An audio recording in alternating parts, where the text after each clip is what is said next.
मंदिराची लूटच केली, 1400 कोटी रुपये लुटले. ते पैसे टाकतील कुठे? सोना चांदी रुपये चोरून नेले. अटल बिहारी वाजपेयींनी म्हटलंच होतं कि जब चोरी होती है तो घर का कुत्ता भौंकता नहीं है. इसका मतलब यही है कि वो कुत्ता चोरों के साथ में सामील है. हे अटल बिहारी वाजपेयींनी म्हटलं होतं. तर आता सगळे जे काही चूप आहे ते चोराबरोबर आहेत का याचं उत्तर ते मिळालेलं आहे. म्हणून हा लुटलेला पैसा उद्या आमदार फोडीसाठी वापरू नये म्हणून त्यांनी ते बोललेलं आहे. आणि यांचं धंदेच ते आहेत. ज्या ज्या राज्यामध्ये स्थिर सरकार आहे त्याला अस्थिर करून महाराष्ट्रामध्ये असेल किंवा देशामध्ये असेल हे सगळंच काम खासदार आमदार फोडण्याचा आणि या देशातील विरोधी पक्षाला संपवायचा आणि सरकारी एजन्सीचा आणि मीडियाचा ज्युडिशरीचा वापर करून मरतपर्यंत सत्ता टिकवायची हे त्यांचं स्वप्न आहे. पण जनता आहे, मतदार आहे, उद्रेक होईलच आज नाही उद्या. त्यावेळेस त्यांना रस्त्यात काही गावात राहणंही कठीण होईल.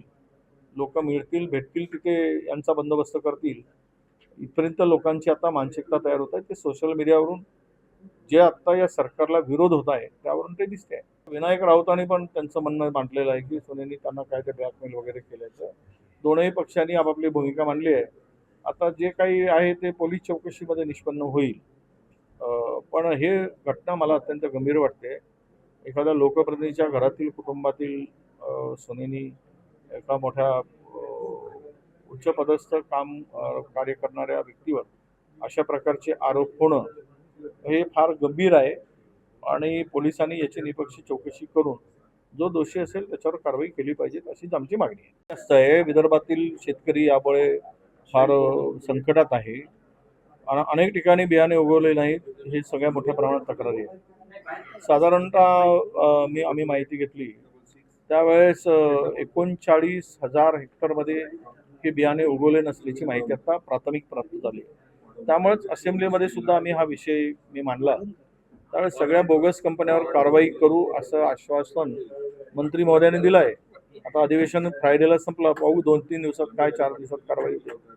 पण पर्यायी बियाणे सरकारने उपलब्ध करून दिले पाहिजेत ही आमची आग्रही मागणी होती.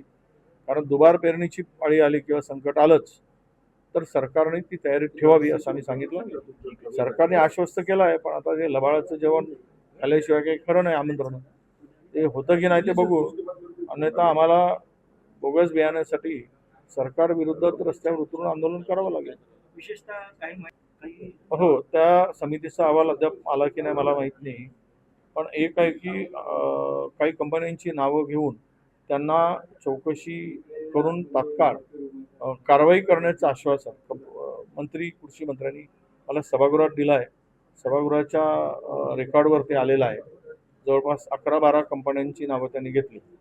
आता ते त्या कंपन्यांवर काय कारवाई करताय आश्वासनाप्रमाणे त्याची पूर्तता होते काय हे आता आम्ही बघतो.